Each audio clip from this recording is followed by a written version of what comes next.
মরণ থেকে যতই পালাও মরণ তোমায় নিবে ঘিরি, যদিও সুদূর আকাশ পানে লুকাও সেথায় লাগিয়ে সিঁড়ি। নদী পথে নৌকা চালাও ও মাঝি ভাই, বেলা ডোবার আগে আমি ওপার উঠতে চাই। ডুবে গেলে বেলা রে আর উঠে না, ভেঙ্গে গেলে মেলা রে আর জমে না। ও যুবক বাবা, এখনো সময় আছে, তওবা করে নাও, মনটারে বুঝাও রে বাবা। তোমার মতো কত যুবক স্কুলে পড়িয়াও নামাজ ছাড়ে না, বলো তুমি কেন পারবা না? তোমার মতো যুবক রাস্তায় গাড়ি চালায়, একবারও নামাজ ছাড়ে না, তুমি কেন পারবা না? তোমার মতো যুবক আজকে চাকরি করে, ব্যবসা করে, নামাজ বাদ দেয় না, তুমি কেন পারবা না? তোমার মতো কত যুবক নদীর মধ্যে মাছ ধরে, তারপরও নামাজ ছাড়ে না, আসেনি? তুমি কেন পারবা না রে বাবা? এখনো তওবা করে নাও। আসলে কি কোরআন হাদিস মিথ্যা মনে করছো না? একটা প্রমাণ দাও, যদি কোরআনে ভুল আছে একটা প্রমাণ দিতে পারো, এখন দাড়িটা কেটে ফেলবো, কোরআন শরীফ জ্বালায় দিব, কারণ ভুল কোরআন আমরা কখনো মানি না। আর যদি বলো না কোরআন সত্য, তাহলে আমি তোমাকে বলবো রে বাবা, তোমার বুদ্ধি আছে আমার নাই, বিষয়টা এমন না। টুপি মাথায় দিলে মাথা গরম লাগে, তোমার থেকে কম বুঝি না, এরপরও কেন টুপি ফালাই না? লম্বা জামাটা পরার কারণে শরীরটা গরম লাগে, তোমার থেকে কম বুঝি না, এরপরও কেন জামা ফালাই না? দাড়ি রাখলে যৌবনের ভাব চলে যায়, এটা বুঝার পরেও কেন দাড়ি কাটলাম না, ছাটলাম না? এর একমাত্র কারণ আল্লাহর কোরআন সত্য, কোরআনটা পড়লাম। আল্লাহ পাক রব্বুল আলামিন মানুষের বানায় বয়ান দিয়া কয়, আমি জান্নাত বানাইছি, আমি জাহান্নাম বানাইছি। এই জান্নাতেও কিছু মানুষ যাবে, জাহান্নামেও কিছু মানুষ যাবে। কারা যাবে আল্লাহ তাও বলেছেন। এই যুবকেরা বলো, কোরআনের মধ্যে জান্নাতের বয়ান আছে, জাহান্নামের বয়ান আছে, এগুলো মিথ্যা। জান্নাতে কারা যাবে, জাহান্নামে কারা যাবে, আল্লাহ স্পষ্ট কোরআন শরীফে তাও বলেছেন, ইন্নাল আবরারা লাফি নাঈম ওয়া ইন্নাল ফুজ্জারা লাফি জাহিম। নেক আমলওয়ালা যারা তারা জান্নাতের পথিক, যারা গুনাহ করবে তারা জাহান্নামের পথিক। জান্নাতটা কেমন আরামের ঘর আল্লাহ কোরআনে তাও বিস্তারিত বয়ান করেছেন। এমন জান্নাত আল্লাহ দিবেন যেখানে কোনো অসুস্থতা নাই, যেখানে যুবক হইয়া ডুববে কোনোদিন বুড়া হবে না, জান্নাতীদের দাড়ি কখনো উঠবে না, জান্নাতীরা কখনো কালো হবে না, জান্নাতীদের কখনো বাথরুমের ব্যাগ হবে না, জান্নাতীরা এত আরামে থাকবে যেখানে কোনো অশান্তি নাই। আর যারা গুনাহগার জাহান্নামে যাবে, জাহান্নামটা কেমন আল্লাহ পাক তাও কোরআনে বয়ান করেছেন, ওয়াইলুল লিকুল্লি হুমাযাতিল লুমাযা আল্লাযী জামাআ মালান ওয়া আদ্দাদা ইয়াহসাবু আন্না মালাহু আখলাদা কাল্লা লা ইউনবাযান্না ফিল হুতামা ওয়া মা আদরাকা মাল হুতামা নারুল্লাহিল মুকাদা। নামাজ ছাড়িয়া দেওয়া গুনার কাজ, বেপরদায় যার সাথে দেখা দেওয়া জায়েজ নাই তারে দেখা কবিরা গুনাহ, গুনাহের কাজ। একটা কবিরা গুনার নিম্নে শাস্তি ৭০০০ বছর জাহান্নামের আগুন। মিথ্যা বলা গুনাহ, কারো হক নষ্ট করা গুনাহ, গালি দেওয়া গুনাহ, সুদ খাওয়া গুনাহ, চুরি করা গুনাহ, ডাকাতি করা গুনাহ, ভাইয়ের হক নষ্ট করা গুনাহ, বাবার সাথে বেয়াদবি করা গুনাহ, মায়ের হক নষ্ট করা গুনাহ। এই যে গুনাহ করতেছো ও আল্লাহর বান্দারা, তওবা না করিয়া যদি মরণের বিছানায় পড়িয়া যাও, আমার আল্লাহর নবীকে আল্লাহ জানায় দিলেন, ও নবী বলে দেন কিয়ামতের ময়দানে চূড়ান্ত বিচারের কাঠগড়ায় দাঁড়াবে, জাহান্নামের হ্যান্ডকাপেদের হাতে পায়ে শিকল লাগানো হবে, ওই জাহান্নামের আগুন দিয়ে শরীরটাকে ঝাঁঝরা করে দেওয়া হবে। দুনিয়ার আগুন থেকে জাহান্নামের আগুন বড় মারাত্মক ভয়ঙ্কর আগুন হবে। দুনিয়ার আগুন হাতে লাগলে হাত জ্বলে, পা জ্বলে না, জাহান্নামের আগুন এত ভয়ঙ্কর শরীরের যে কোনো জায়গায় লাগা মাত্র কলিজা পর্যন্ত ভুনা হয়ে যাবে। আমার আম্মা জান নবীর স্ত্রী আয়েশা রাদিয়াল্লাহু তাআলা আনহা কান্না করেন, আর নবীকে দেখে নবী তার রুমের মধ্যে বসে কান্না করেন। ইয়া রাসূলুল্লাহ, আপনি কাঁদেন কেন? নবী বলেন, আয়েশা, হাসরের ময়দানে কঠিন সময় আমার উম্মতের কি উপায় হবে এই চিন্তা আমি কান্না করি। কঠিন অবস্থা হবে হাসরের ময়দানে, যেদিন নবীরা পর্যন্ত কান্নায় বিভোর হয়ে যাবে। সূর্যের গরমে জমিনটা তামা হয়ে যাবে, ওদিকে জাহান্নামের আগুনের আওয়াজ, অন্যদিকে আমার আল্লাহ রাগান্বিত আওয়াজ দিবেন, লিমানিল মুলকুল ইয়াউম লিল্লাহিল ওয়াহিদিল কাহ্হার। এমন অবস্থা হবে হাসরের ময়দানটা থরথর করে কেঁপে উঠবে, নবীরা পর্যন্ত কান্না করবেন, উম্মতেরা পাগলের মতো দৌড়াবে।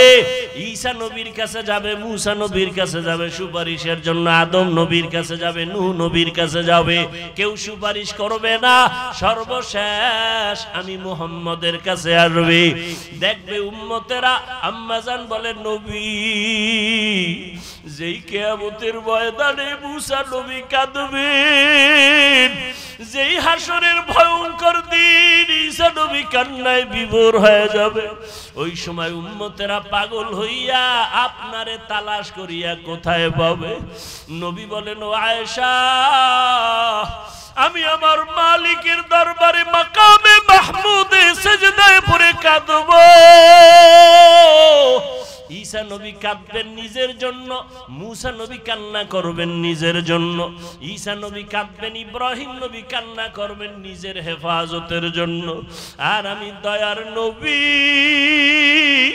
আমার মাওলার দরবারে কান্না করব, একবারও আমার জন্য কাঁদবো না। আমি বারবার কান্না করব আর বলবো, আল্লাহ আমার উম্মতের বাঁচাও, আমার একটা উম্মত যেন জাহান্নামে না যায়। আমার উম্মত জাহান্নামে গেলে আমি মুহাম্মদ সহ্য করতে পারবো না। আমার আল্লাহ আমার কান্না দেখিয়া বলবেন, নবী আপনি মাথা উঁচু করেন, আপনি কাঁদবেন না, আপনি বেছে বেছে আপনার উম্মত গুলো ধরিয়া জান্নাতের দিকে নিয়ে যান। আম্মা জান আয়েশা বলেন, তখন আপনি কি করবেন? নবী বলেন, ও আয়েশা, আমার মনটা খুশিতে ভরিয়া যাবে, আমি আমার উম্মত গুলোরে ধরিয়া ধরিয়া জান্নাতের রাস্তায় নিয়ে হাজির হয়ে যাব। আম্মা জান বলেন, ইয়া রাসূলুল্লাহ, হাসরের ময়দানে কোটি কোটি মানুষের ভিতরে উম্মত চিনবেন কি করে? নবী বলেন, ও আয়েশা, আমার উম্মতের মধ্যে যারা 5 ওয়াক্ত নামাজে ওযু বানাইয়া নামাজ আদায় করবে, কিয়ামতের ময়দানে ওযুর জায়গাগুলো নূরের আলোতে ঝলমল করতে থাকবে। আমি নবী দেখিয়া ধরিয়া ধরিয়া বলবো, আয় ও আমার আদরের উম্মতের আয়, আমি নবী তোদের ডানিয়া জান্নাতে যাব না। ও দাড়ি কামানেওয়ালারা, যুবক, ও বেপরদাওয়ালা মা বোনেরা, আমার মাওলার কোরআন মিথ্যা মনে করিও না, তওবা করে নাও। চোখের পানি ছেড়ে আমার আল্লাহরে মনে মনে ডাকো, হে মালিক। এই ময়দানে মনে হয় আমার মতো গুনাহগার আর কেউ নাই। জীবনে কত নামাজ ছাড়লাম, কত বেপরদায় চললাম, হাতের দ্বারা কত গুনাহ করলাম, মা বাবা জানে না, আল্লাহ জানেন। জবানের দ্বারা কত গুনাহ করেছি, আমার আল্লাহ ছাড়া কেউ জানে না। ও দয়ার মালিক, এই চোখের দ্বারা কত গুনাহ করেছি, জবানের দ্বারা কত গুনাহ করেছি, হাতের দ্বারা গুনাহ করেছি। ও যুবক, 2 ফোঁটা চোখের পানি ছেড়ে একটু তওবা করো, আর মা বাবারে কাঁদাইও না। মনে মনে আমার আল্লাহকে বলো, আল্লাহ আর জাহান্নামের পথে চলবো না, গুনাহ করব না, মা বাবারে কষ্ট দিব না, আলেমের বিরোধিতা করব না, নবীর বিরুদ্ধে যাব না, সুন্নাত অনুযায়ী চলবো, আর কোনোদিন নামাজ ছাড়বো না, আর কোনোদিন দাড়ি কাটবো না, বেপরদায় চলবো না। যদি তওবা করার নিয়ত হইয়াই থাকে রে বাবা, চোখে যদি পানি এসে দিল দিলটা নরম হয়। সবার কপালে তওবা নসিব হবে না। আমার নবীর মতো ব্যক্তিকে দেখিয়া বয়ান শুনিয়া আবু জাহাল কালেমা পড়ে নাই, আর ওমরের মতো বান্দা নবীকে জবাই করতে আসিয়াও কালেমা পড়ে ফেললো। জানি না কার কপালটা আবু জাহালের মতো খারাপ আর কার কপালটা ওমরের মতো ভালো। যদি কপাল ভালো হইয়া থাকে, জীবনে কত নামাজ ছাড়লা, বেপরদায় চললা, মোবাইলে কত সময় নষ্ট করলা। এখনো যদি ভালো চাও তওবা করো, স্কুলে পড়ি, কলেজে পড়ি, যেখানেই থাকি আর নামাজ ছাড়বো না, বেপরদায় চলবো না, মা বাবারে কষ্ট দিব না, ওলামায়ে কেরামের পরামর্শ নিয়া নবীর সুন্নাত অনুযায়ী চলবো। আল্লাহর নবী বলেন, আমি দুনিয়াতে যেদিন থাকবো না, আমার একদল বন্ধু থাকবে কিয়ামত পর্যন্ত। এরা ওয়ারাসাতুল আম্বিয়া, উলামায়ে আহলে হক। এদেরকে দেখবা এরা কেমনে টুপি পরে, এমনি টুপি পরো, এরা কেমনে পাগড়ি পরে, এমনি তোমরা পাগড়ি পরো। এটাই আমার নবীর পাগড়ি, এটা আমার নবীর টুপি পরা। কেমনে নখ কাটে, দেখে দেখে তোমরা নখ কাটো, কেমনে জুতা পরে এমনি তোমরা পরো, কেমনে পানি পান করে এমনি তোমরা পানি পান করো। এটা আমি নবীর সুন্নত। তোমার প্রশ্ন হবে, আলেমতে মানলে তো নবীরে মানা হবে কেমনে? আলেম তো বাবারটা দেখে মানে না, ও আরেকজন আলেমকে দেখছে, ওর ওস্তাদকে দেখছে, আবার দেখতে দেখতে দেখতে দেখতে গিয়ে তাবেঈন, তারপরে তারা দেখছে তাবে তাবিন, তাবে তাবিনদের থেকে তাবিন, এরপরে সাহাবায়ে কেরাম, সাহাবায়ে কেরাম দেখছে আমি মুহাম্মদ রে, আর আমি মুহাম্মদ বানাইয়া কিছু দেখাই না, আমার আল্লাহ জিবরাইল পাঠায় সব আমাকে দেখাইছেন। অতএব আলেম ওলামার টুপি মদিনাওয়ালার টুপি, ওলামায়ে হক্কানি যারা এদের দাড়ি মদিনার দাড়ি, ওলামায়ে আহলে হকের পোশাক মদিনার পোশাক। কথা বুঝেননি? এরপরও বলবেন নি আমার আলেম ওলামা লাগে না, তো জানাজার আগে ছেলেদের বইলে যায়েন আলেম দিয়া জানাজা দিবি না, কুত্তার মতো টাইনা কবরে ধাক্কা দিয়ে ফালায় দিবি, কারণ আমি আলেম পছন্দ করি না, আলেম দিয়া জানাজা দিবি না, কুত্তার মতো ফেলে দিবি।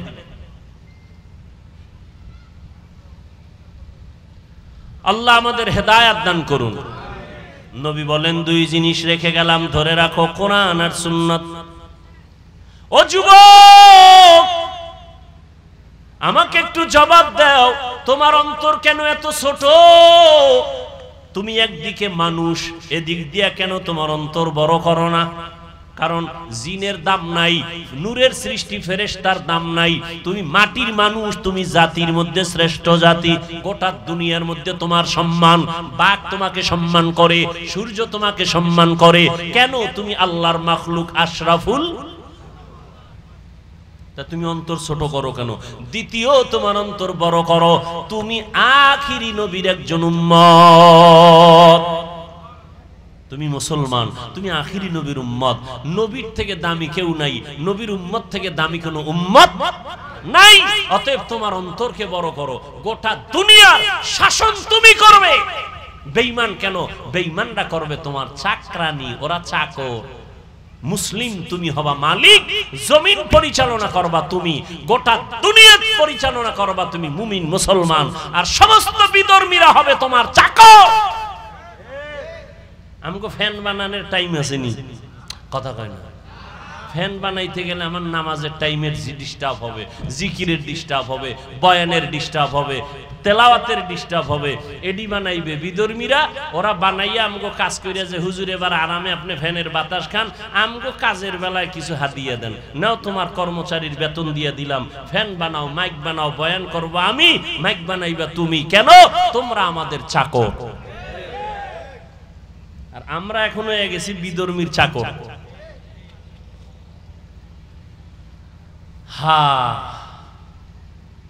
অথচ মক্কার জমিনের মানুষ ছিল নিকৃষ্ট, খারাপ। পৃথিবীর ইতিহাসে বলে এদের মতো লুচ্চা, লম্পট, চরিত্রহীন মক্কা নগরীর মতো খারাপ মানুষ রাসূল যখন আসছেন ওই সময় আর পৃথিবীতে কোথাও ছিল না। এত খারাপ হলো কেন এরা? এর একমাত্র কারণ, এরা মুরব্বি হারা হয়ে গেছিল। মুরব্বি কেউ ছিল না, ঈসা নবী নাই, মাঝখানে আর নবী নাই, এরা এখন মুরব্বি হারা। মুরব্বি না মানলেই বিপদ। মক্কার মানুষ এত খারাপ, কন্যা মেয়ে হইলে বাবায় বড় বেজার, ছেলে হইলে বড় খুশি হয়। কন্যা হলে কন্যাটারে জবাই করে পাথর চাপা দিয়া বাবা নিজে মেরে ফেলে, বউয়ের সাথে কথা বলে না। ওই রকম জালেম এই যুগেও দুই একটা আছে না নাই? ছেলে হলে খুশি হয়, মাইয়া হলে বউয়ের সাথে রাগ করে কথা বলে না, আছে না নাই? ছেলে দেওয়ার মালিক বউ, মেয়ে দেওয়ার মালিক বউ। বউ তোমার জিনিসটা বহন করছে, তারে পুরস্কার দেওয়া উচিত। এই এক ধান্দা, মূর্খ আর একদল মূর্খ আছে, ছেলে হোক মেয়ে হোক দুটোর বেশি নয়, একটা হলে ভালো হয়, না হইলে আরো ভালো। কেমনে কেমনে ট্যাবলেট খাইলে বুঝবা। জনসংখ্যা কমাও কেন? এত মানুষ যদি বেড়ে যায় এরা খাবে কি, থাকবে কই? আল্লাহ কয় দোনোটার চাবি আমি আল্লাহর হাতে নিয়ে নিছি, তোর মাস্তানি করার দরকার নাই। আমার বান্দা কোথায় খাবে কোথায় থাকবে সব জিম্মেদারি আমি আল্লাহর। আল্লাহর সাথে চ্যালেঞ্জ দিয়া জন্ম নিয়ন্ত্রণের ট্যাবলেট বিক্রি কইরা, এই জন্ম নিয়ন্ত্রণের ট্যাবলেট কিন্তু বিধর্মীদের থেকে আসছে, কোন মুসলমান বানায় না, কিন্তু ওরা কেউ খায় না, এ খবরও আপনাকে নাই। কোন বিধর্মী জন্ম নিয়ন্ত্রণ ট্যাবলেট খায় না কেন? ওদের টার্গেটটা কি? ওদের টার্গেট হলো মুসলমান কমাও, ওদেরকে সংখ্যায় কমায় দাও, আমরা বাড়াই। এজন্য দেখবেন বিধর্মীর ঘরে ঘরে বউ বেশি, সন্তানও বেশি, খবর নেই। কিন্তু আপনি বুঝেন নাই, এরপর বাস্তবে দেখেন কি?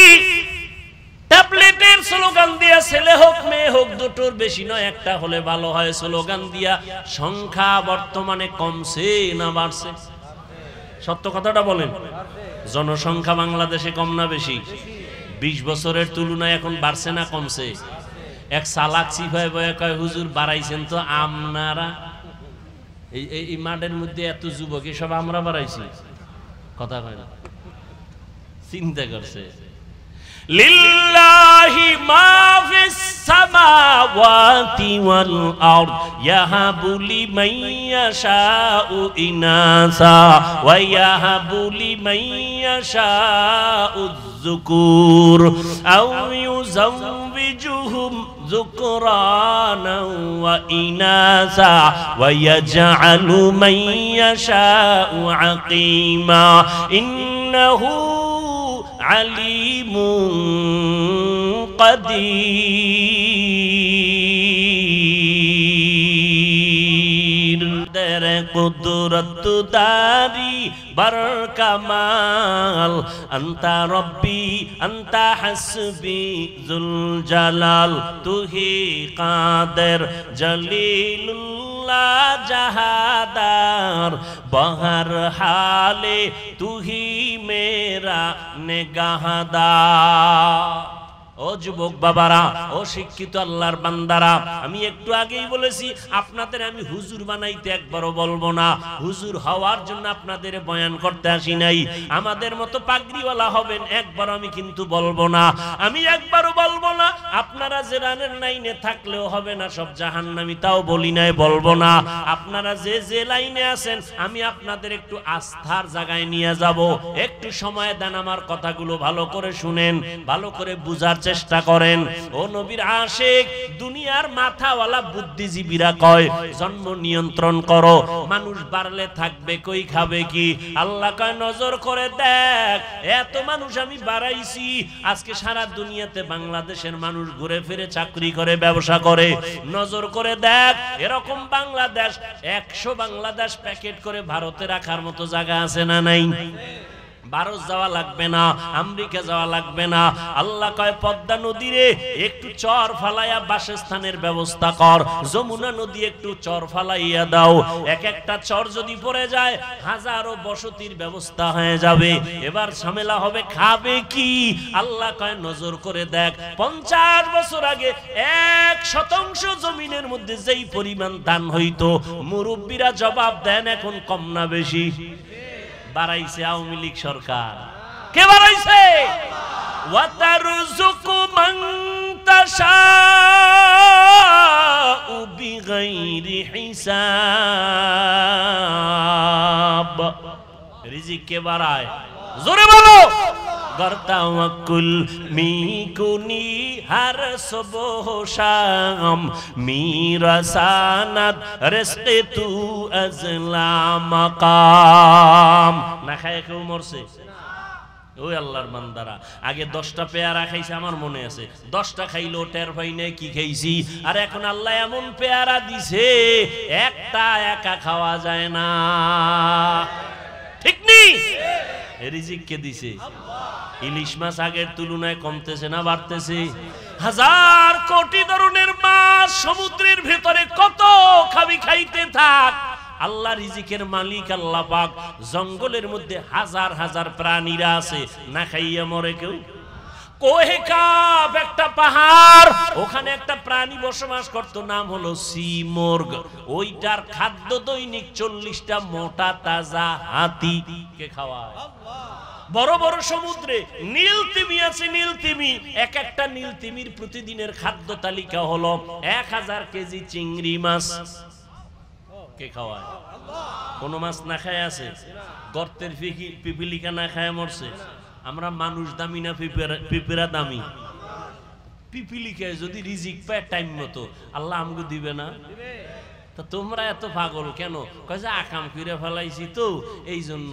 খানাটা আল্লাহ দিত ঠিকই, কুত্তায় যদি পায়, ছাগলে যদি পায়, জঙ্গলের প্রাণীরা যদি টাইম মতো খানা পায়, আমরা মানুষ কেন পাবো না? আমরা তো শ্রেষ্ঠ, আমরা তো দামি পাবো, পাই না কেন? আল্লাহর সাথে বেঈমানির চূড়ান্ত সীমায় চলে গেছি,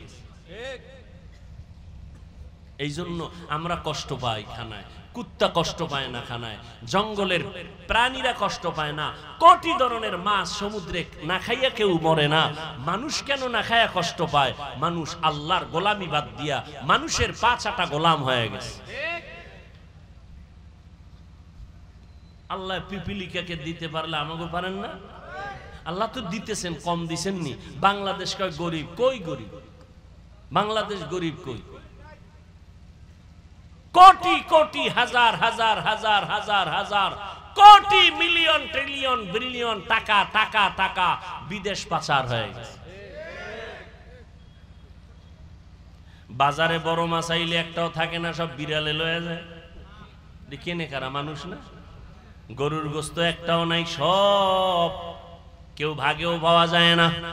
আল্লাহ বলেন রিজিকের মালিক আমি আল্লাহ। অতএব মানুষ বাড়লে কমলে এ নিয়ে টেনশন নাই। আমি বাড়াইলে জায়গা ব্যবস্থা আমি করব, খানার আয়োজন আমি করব। নবী বলেন ও দুনিয়ার উম্মতেরা, ওই বাড়ির মাইয়া বিয়া করবি যেই বংশের মধ্যে সন্তান বেশি, কারণ আমি নবী গর্ব করব আমার উম্মত বেশি হবে। কিয়ামতের দিন আমি গর্বের সাথে জান্নাতে সবাইকে নিয়ে ঢুকবো। নবী কয় উম্মত বাড়াও, উম্মত কয় ট্যাবলেট খাইয়া কমাও। এরা রসুলের আশিক। তবে ওই সন্তান না বাড়ানি ভালো যেই সন্তান বাবার গলায় ফাঁসির রশি লাগায় দেয়। আল্লাহ হেদায়াত দান করুন। নবী বলেন 2টা জিনিস ধরে রাখো, 1 নাম্বার কোরআন, দ্বিতীয় নবীর সুন্নত। সুন্নত দিয়ে আল্লাহ নবী ইশারা করলেন কিতাব দেখলে হবে না, সুন্নত ওয়ালা যারা উলামা আহলে হক, আমি আম্বিয়া কেরামের বন্ধু, তাদেরকে দেখা দেখা সুন্নতের আমল করো। অতএব যারা বলবে আমরা কোনো ব্যক্তি মানি না, তারা আহলে হক নয়। ব্যক্তি মানা লাগবে না? লাগবে না? ব্যক্তি মানা ছাড়া কোরআন হাদিস বুঝার কোনো উপায় নেই। আল্লাহ বুঝার তৌফিক দান করেন। কষ্ট হইতেছে? হ্যাঁ, এবার আসেন আয়াতের মধ্যে ঢুকি। লাকাদ কানা লাকুম ফি রাসূলিল্লাহি উসওয়াতুন হাসানাহ। আল্লাহ পাক রব্বুল আলামিন বলেন ও দুনিয়ার মুমিনের দল, আমার এমন একজন রহমতের নবী, আমি তাকে দুনিয়ায় পাঠাইলাম তার মধ্যে তোমাদের জন্য রয়েছে উত্তম আদর্শ। কেমন উত্তম জানুনি? মক্কার মানুষগুলো চূড়ান্ত খারাপ, নারী আর পুরুষ উলঙ্গ হইয়া আল্লাহর পবিত্র ঘর বাইতুল্লাহর চারপাশে তাওয়াফ করে। কতটা খারাপ, নারী পুরুষ উলঙ্গ। কারণটা কি? কারণটা কি? কয় এত সুন্দর কাবা, দামি পবিত্র, এখানে আমরা এই ময়লা সয়লা গুনাওয়ালা কাপড় নিয়ে যাই কেমনে? সব বাদ দিয়া খোলামেলা যাই, ল্যাংটা যাই, উলঙ্গ যাই বাইতুল্লাহর সম্মানে। কন্যা সন্তানদের জবাই করে, বাবা হইয়া হত্যা করে। আর নবী কয় দেখ আমি 4 কন্যার বাবা, আমার কোনো ছেলে নেই। এত বড় নবী, মক্কার বেঈমানেরা কয় মুহাম্মদের বংশ শেষ। কেন? মুহাম্মদ মইরা গেলে ছেলে নাই, বংশ রক্ষা করবে কে? নবীর মনটা একটু কষ্ট আসছে। আল্লাহ কয় নবী কষ্ট পাবেন না। ইন্না আ'তাইনাকাল কাউসার, আমি আপনাকে কাউসার দান করলাম। এই কাউসার দিয়ে আপনার সম্মান দুনিয়াতে কিয়ামত পর্যন্ত, শুধু না কিয়ামতের দিনও কাউসারের দ্বারা আপনার সম্মান উঁচু থাকবে। কাউসারের অনেক অর্থের এক অর্থ হলো রুহানি সন্তান। নবীর যদিও জন্মগত কোনো ছেলে নাই, কিন্তু এখনো ১৫০০ বছর পর এই জমিনে কোটি কোটি কোটি কোটি মুসলমান নবীর রুহানি সন্তান আছে। নবীর বিরুদ্ধে কথা বললে জীবন দিয়া প্রতিবাদ করবে।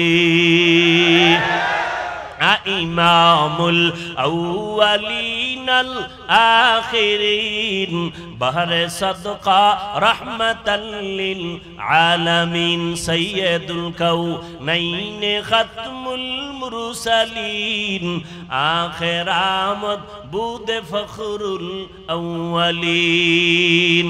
ও আল্লাহর বান্দারা, ও বৃদ্ধ বাবাজিরা, পর্দার আড়ালের আম্মা জানেরা, আল্লাহর নবী আপনাদের মর্যাদা কি পরিমাণ বাড়ায় দিলেন। দুনিয়ার কোন ব্যক্তি, কোন নেতা, কোন ধর্ম, কোন সংবিধান নারীদের সম্মান বাড়াতে পারে নাই।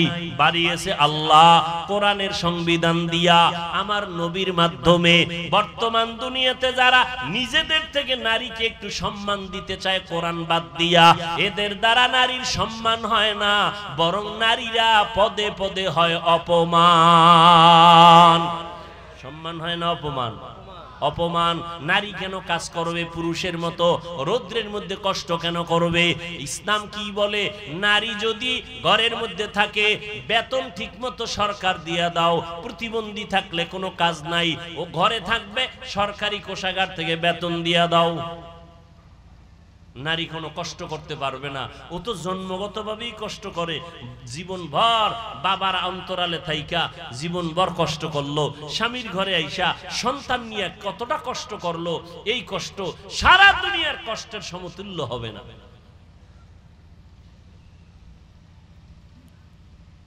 সংসার ঠিক রাখা, বাচ্চা কান্না করে এটা ঠিক রাখা, রাতে আরামে ঘুমাইতে পারে না, খানা খাইতে পারে না, সবগুলো মেনটেন করে এই নারী। আল্লাহ এত সম্মান নবীর মাধ্যমে দিয়েছেন। বিধবা নারীর সম্মান ইসলাম দিয়েছে, কন্যার সম্মান ইসলাম দিয়েছে। পৃথিবীর কেউ দেয় না, আল্লাহর কসম। যারা বলে ইসলাম দেয় না নারীর অধিকার, এরা ইসলামের দুশমন, মানবতার দুশমন, নারীদের চূড়ান্ত দুশমন। নারীর অধিকার নিয়ে স্লোগান দেয় রাস্তায়, ইসলাম নারীর অধিকার দেয় না। আফসোস। অথচ নারীর মর্যাদা ইসলাম কতটা দিয়েছে এর কোনো সীমানা নাই। আল্লাহ পাক রব্বুল আলামিন মক্কার এই চূড়ান্ত খারাপ চরিত্রের মানুষের মাঝে রহমতের নবীকে পাঠাইলেন। উত্তম আদর্শ নিয়ে নবীজি আসছেন, মক্কার মধ্যে পরিবর্তন শুরু হয়ে গেছে। রহমতের নবী, কাউকে গালি দেন না। কেমন আদর্শ! এরে নবীর আশিক, রহমতের নবীর 63 বছর হায়াত, বিন্দু থেকে বিন্দু জীবনে একবারের জন্য কাউকে গালি দেন নাই। দিবে দূরের কথা, কারো গালির জবাবও নবী দেন নাই। আরো আশ্চর্য কথা শুনে যাও ও নবীর আশিকেরা, আমার নবী 63 বছর হায়াতে কোনদিন চোখ গরম করে কারো দিকে তাকান নাই। চোখ গরম করে তাকান নাই। কেমন মায়ার নবী, সামনে দাঁড়াইয়া ইহুদি নবীরে গালি দেয় হুদা খামাকা। আবু বকর দাঁড়ানো, মেজাজ গরম হয়ে যাইতেছি। নবী বলে জবাব দিও না। ইহুদি এক চাটিয়া নবীরে গালি দেয়, নবী চুপচাপ বসে আছেন। এবার নবী কিছুক্ষণ পরে দেখে আবু বকর সইতে পারে না, দাঁড়াইয়া জবাব দেওয়া শুরু করলো। নবীর মনটা বেজার হয়ে গেল। ইহুদি চলে গেল। ইয়া রাসূলুল্লাহ, আপনি মনটা বেজার করলেন, আমি দাঁড়ানোর কারণে, কারণটা কি? বলে আবু বকর, যখন ইহুদি আমাকে এক চাটিয়া গালি দেয়, তুমি আমি বসেছিলাম, আল্লাহ এক ফেরেশতা পাঠিয়ে দিয়েছে আমার পক্ষ থেকে জবাব দেওয়ার জন্য, রহমতের ফেরেশতা। তুমি যখন জবাবের জন্য দাঁড়াইছো, রহমতের ফেরেশতা চলে গেছে। মনটা বড় বেজার। নিজের হাতে বিচার না নিয়া আল্লাহর হাতে ছেড়ে দাও, বিচার বড় কঠিন। আমরা তো আল্লাহর হাতে দিতে চাই না, নিজের হাতে নিতে চাই। আল্লাহ হেদায়েত দান করুন। মায়ার নবী, কেমন মায়ার নবী, আমার নবী, আমাদের গর্ব। এই নবীর উম্মত হওয়ার জন্য কত নবীদের আক্ষেপ ছিল, আর আল্লাহ আমাদেরকে দয়া কইরা ওই নবীর উম্মত বানাইছেন। আমাদের দাম কত? নবী বলেন, আমি মুহাম্মদ জান্নাতে ঢুকবো আর আমার উম্মত আগে ঢুকবে, অন্য কোন উম্মত ঢুকার পারমিশন নাই জান্নাতে। কিন্তু আমরা সেই উম্মত হতে পারলাম? আমি একটু আগেই কিন্তু বলেছিলাম, আমি হুজুর হতে বলি নাই, আপনার মতো জেনারেল লাইনের ছাত্র, স্কুলে পড়ে, কলেজে পড়ে। যুবক, তোমার চেহারার দিকে তাকাইলে কলিজা ঠান্ডা হবে। তুমি দেশ পরিচালনা করবা, তোমার আদর্শ দিয়ে সমাজকে উজ্জ্বল করবা। তোমার চেহারার দিকে তাকাইলে নূর নাই কেন? তোমার জবানের ব্যবহারে মোহাব্বত নাই কেন? সারা রাত মোবাইল চালায়া চরিত্রকে ধ্বংস করেছে। মা বাবার সাথেও ব্যবহার ভালো করো না, ভাইয়ের সাথে ভালো না, বোনের সাথে ভালো না, সারা দিন রাত্র মোবাইল মোবাইল মোবাইল। চেহারাটাও নষ্ট, চরিত্রটাও নষ্ট। অথচ তোমার মতো যুবক আজকে দেখো, সমন্বয়কদের যুবকদের কত সুনাম সারা দেশের মধ্যে, সারা দুনিয়ার ভেতরে। চরিত্র যদি খারাপ হইতো কেউ তাদের নাম নিত না। তুমি ডাক্তার হও, আল্লাহ কবুল করুন, আমি কলিজা দিয়ে দোয়া করি। ডাক্তার হও, ইঞ্জিনিয়ার হও, বৈজ্ঞানিক হও, দার্শনিক হও, বেয়াদব হইও না। তোমার ব্যবহারে যেন কোনোদিন আলেম কষ্ট না পায়, তোমার ব্যবহারে যেন মা বাবা কখনো কষ্ট না পায়, তোমার ব্যবহারে যেন কখনো কোনো শিক্ষকরা কষ্ট না পায়। কারণ তুমি যদি সম্মানের জীবন চাও, ডাক্তার হইয়াও সম্ভব, তবে চরিত্র ঠিক রাখো, আদব নিয়ে চলো, আল্লাহর হুকুম নবীর তরিকায় 5 ওয়াক্ত নামাজ পড়ো। তোমার মতো যুবক 5 ওয়াক্ত নামাজ পড়ে স্কুল কলেজে পড়ে আছে না নাই? সত্য বলো। তোমাকে তুমি প্রশ্ন করো, তোমার মতো যুবক স্কুল কলেজে পড়িয়া যদি নামাজ পড়ে, তুমি কেন পারবা না? নিজের মনটার একটু প্রশ্ন করো রে বাবা। আমি তোমাকে এতক্ষণ বয়ান করে শুনাইলাম, একবারও কিন্তু বলি নাই স্কুল ছেড়ে দাও, মাদ্রাসায় চলে আসো, একবারও বলি নাই। বরং তুমি স্কুলে পড়ো, কলেজে পড়ো, চাকরি করো, বাধা নাই। তবে অনুরোধ করে বলবো, তোমার মতো যুবক 5 ওয়াক্ত নামাজ পড়ে র্যাব, আর্মি, পুলিশ, বিডিআরের চাকরি করে, অভাব নাই। তুমি নিজেকে প্রশ্ন করো, তুমি কেন পারবা না রে বাবা? তোমার মতো ব্যবসায়ী বাবা আজকে কোটি টাকার মালিক, ব্যবসা করে, 1 টাকাও হারাম খায় না। সত্য কথার সাক্ষীটা দেন, আছে না নাই? বলেন, আপনি কেন পারেন না? আপনি কেন হারাম টাকায় ব্যবসা করেন? আর ওই টাকাগুলো আবার ছেলে মেয়েকে খাওয়াইয়া আপনার সন্তানের রক্তটা কেন নাপাক করেন? আপনি নিজে হারাম খাইয়া নিজের রক্ত নাপাক কইরা কবরে যায় পিঠা খাবেন, আপনার বিষয়। কিন্তু নাবালেগ বাচ্চার তো কোনো অপরাধ নাই, ওই বাচ্চাটারে সুদের টাকা খাওয়াইয়া কেন রক্ত নাপাক করো? তোমার মতো বাপ নামের অযোগ্য বাপ দুনিয়ায় কেউ নাই। নাবালেগ বাচ্চার কোনো দোষ আছে? সুদের টাকা বাচ্চাকে খাওয়াও কেন? ঘরের মায়ের কোনো দোষ আছে? মাকে কেন তুমি নাপাক টাকা খাওয়াইয়া রক্ত নাপাক করতেছো? মায়ের রক্ত তো পবিত্র, সন্তানের রক্ত তো পবিত্র। তুমি খাইয়া মরো, তোমার জিহ্বা দিয়া তুমি জেনে শুনে খাইয়া মরো। সন্তান নাবালেগ, ওর রক্ত পবিত্র, ওকে কেন হারাম টাকা খাওয়াও? আল্লাহর কাছে কি জবাব দিবা? শান্তি দুনিয়ায়ও নাই, পরকালেও নেই।